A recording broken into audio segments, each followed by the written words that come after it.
So, hello students, look at these three sums. P is a point exterior to circle having center O, radius 20.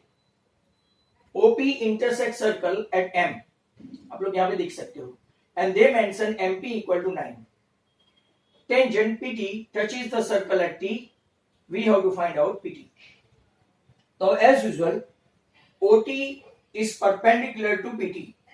You can say OT is perpendicular to PT, where major angle T is 90. We can use Pythagoras.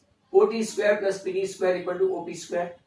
OT दिया है आपको 20, but PT they have not mentioned.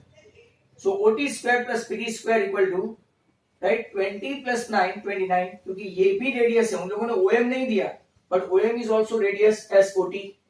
That's why OP is 29. So PT square equal to 29 का square 841 minus 20 का square 400. तो आपका PT square आया 441. Hence PT equal to 21. दूसरा almost same है. A tangent drawn, tangent PM drawn from a point P outside circle having center O, radius 8. OP intersect a circle at point N and they mention similar to that NP equal to 2. Find PM. So OM is perpendicular to PM. As usual, M is 90. According to Pythagoras, OM square plus MP square equal to OP square. Hence, 8 square plus MP square equal to 8 plus 2 the whole square, that is 10 square. 10 square that is 100. इसमें से 8 square 64 minus करते हैं तो 36. Hence, MP equal to 6. आपका MP कितना आ गया? 6. एक और बहुत अच्छा सम है MCQ के लिए. Circle having radius center O, radius 5. Touch all sides of a square. Then perimeter of square is dash.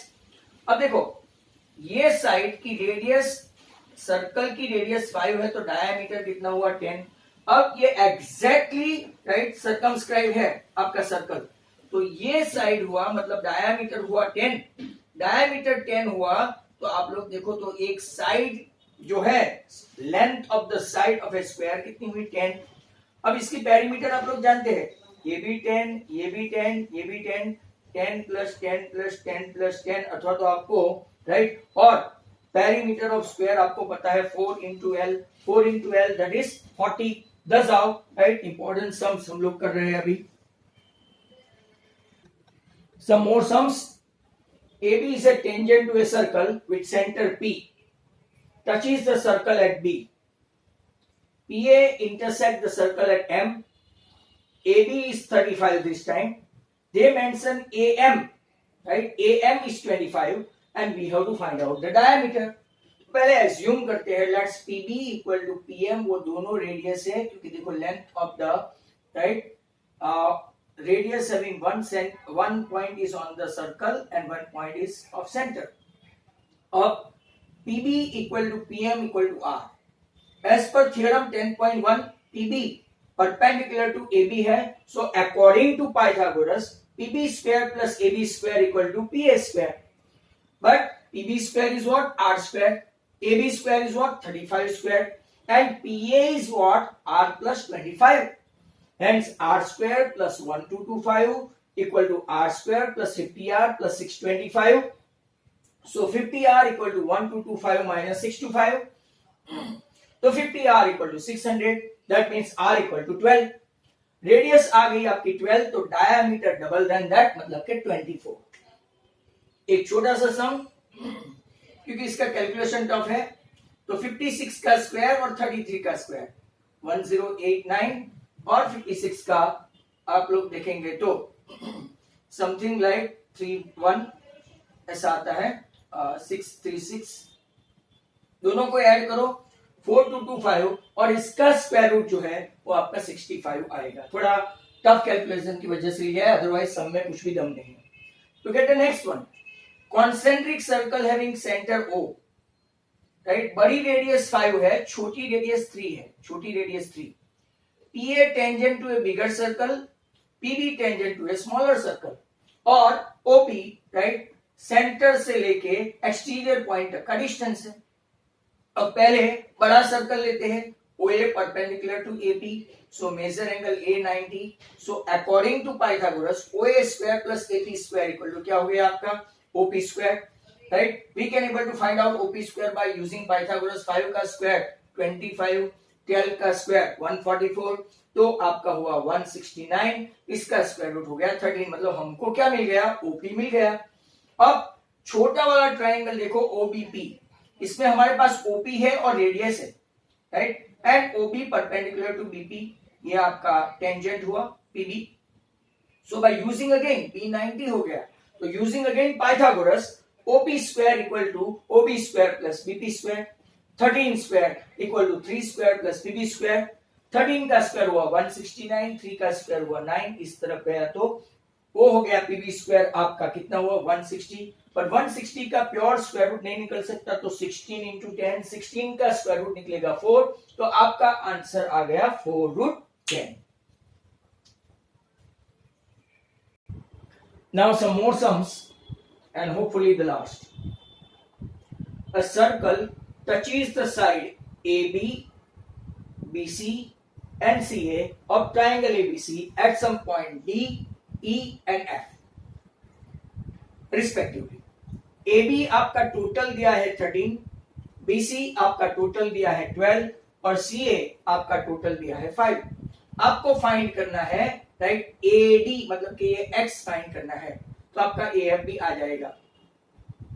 अब देखो AB क्या है, हमने एज्यूम किया AF equal to AD, because external point से सर्कल तक का ये टेंजेंट हुआ और ये टेंजेंट का measure according to theorem number 10.2 same हुआ। AF AD, यहां से देखेंगे CF CE, यहां से देखेंगे BE BD, ये सबको इक्वल डिस्टेंस है तो YY, ये XX और ये ZZ एज्यूम किया। अब टोटल लेंथ ऑफ AB क्या हुई X प्लस Y, वो डिस्टेंस है 30। टोटल लेंथ ऑफ BC क्या हुआ Y plus Z 12। Total length of CA क्या हुआ X प्लस Z, वो है 5। अब हम लोग तीनों को समेशन करते हैं तो AB plus BC plus CA equal to what X plus Y plus Y plus Z plus X plus Z equal to 30। 2 common निकाल दो, x plus Y plus Z equal to 30, hence x plus Y plus Z equal to कितना आ गया आपका 15। अब हमको जो पूछा है ना, AD पूछा है, जो x चाहिए, तो y और z की कोई वैल्यू है हमारे पास, तो यस y प्लस जेड है 12। तो इसी इक्वेशन में x plus Y plus z में हमारे पास y प्लस जेड की वैल्यू है 12, तो मैंने रख दी x प्लस 12 इक्वल टू 15, मतलब कि आपका x आ गया 3। ऐसे आपको AD पूछा या AF पूछा तो 3 आ गया, बट मान लो आपको BD या तो BE पूछा तो आपको y है तो x प्लस जेड की वैल्यू रखने की, अगर आपको CF या तो CE पूछा तो x प्लस y की वैल्यू रखने की। एक बहुत ही अच्छा क्वेश्चन है, if chord is congruent to radius, मतलब कि कॉर्ड की जो लेंथ है वो रेडियस जितनी ही है, तो हमको फाइंड करना है distance, right, distance of the chord from the centre, मतलब कि OM फाइंड करना है। अब आपको पता है कि रेडियस OA भी रेडियस है और AD जो कॉन्ग्रुएंट है, कॉर्ड है, पर उसका भी मेजर कितना है R ही है, मतलब AO equal to AB equal to R। अब आपको पता है if a perpendicular drawn from a center of a circle to the chord, it bisect the chord, मतलब आपका AM जो है वो टोटल AB R है तो AM हो गया R by 2 और MB भी हो गया R by 2। So according to Pythagoras, अगर हम लोग लेते हैं OM square plus AM square equal to OA square, तो OM स्क्वायर आपका AM कितना है R by 2 square equal to R square. अब R by 2 the whole square को उस तरफ ले जाओ तो माइनस में हो जाएगा और R स्क्वायर by 4 होगा अगर आप स्क्वायर करेंगे तो। फिर हम लोग क्या करेंगे, वहां पे एलसीएम लेंगे, R स्क्वायर के नीचे कुछ नहीं है तो उसको 4 से मल्टीप्लाई करना पड़ेगा, that's why OM square equal to 4R square. R square के नीचे 4 है तो 1R स्क्वायर अपॉन 4, मतलब कि 3R स्क्वायर अपॉन 4 हुआ, बट हमको तो स्क्वायर रूट चाहिए, तो OM स्क्वायर का डिस्टेंस हमको चाहिए OM, तो 3 का square root root 3, R square का स्क्वायर रूट R और 4 का स्क्वायर रूट 2, मतलब सिर्फ 3 ही अंडर रूट में है, इसका आंसर हुआ under root 3 into R by 2। और एक बहुत ही अच्छा क्वेश्चन है, in a circle with centre O A B and C D they are perpendicular. अगर आप लोग देखेंगे A B and C D they are perpendicular, right, diameter दोनों डायमीटर है और वो परपेंडिकुलर टू ईच अदर है। Length of the circle, right, chord AC find करना है। तो अगर आप यहां पे देखेंगे ना, AC square equal to OC square plus AO square, मतलब के R square plus R square, तो 2R स्क्वायर हुआ, मतलब AC equal to √2 into R। अगर नॉर्मल कंडीशन में कोई MCQ नहीं दिया है तो आपका आंसर यहां तक ही है। बट ऐसा ये लोग थोड़ा ट्रिकी क्वेश्चन पूछते हैं, in the form of AB या तो in the form of CD पूछे तो व्हाट इज योर R, तो क्या ये तो 2R है ना, AB इक्वल टू 2R है, बराबर। तो R के बदले AB/2 लिख सकते हैं या तो CD/2 लिख सकते हैं, क्योंकि दोनों डायमीटर है, रेडियस इज व्हाट, डायमीटर का हाफ। तो R इक्वल टू हम लोग क्या लिख सकते हैं, AB/2 CD/2। तो AC equal to √2 into AB/2 और √2 इंटू CD/2। अगर यहां तक का आंसर पूछा तो भी ठीक है, बट मान लो ऑप्शन में ये भी नहीं है तो आपको कॉन्जुगेट लेना पड़ेगा। ये नीचे 2 है और ऊपर √2 है, तो नीचे मल्टीप्लाई बाय √2 और ऊपर भी मल्टीप्लाई बाय √2, तो √2 इंटू √2, ऊपर 2 हो गया और नीचे √2 है, ये 2 और √2 कैंसिल हो गया। मतलब कि मैं आपको अगर दिखा दूं तो एक का दिखा देता हूं, ऐसा मल्टीप्लाई बाय √2 इंटू √2। अब देखो ये √2 और ये √2 इंटू √2 क्या हो गया, 2, cancel. That's why it is AB upon √2. Similarly, you can do the same thing with CD. बराबर, conjugate लो या तो rationalizing factor low and get the answer.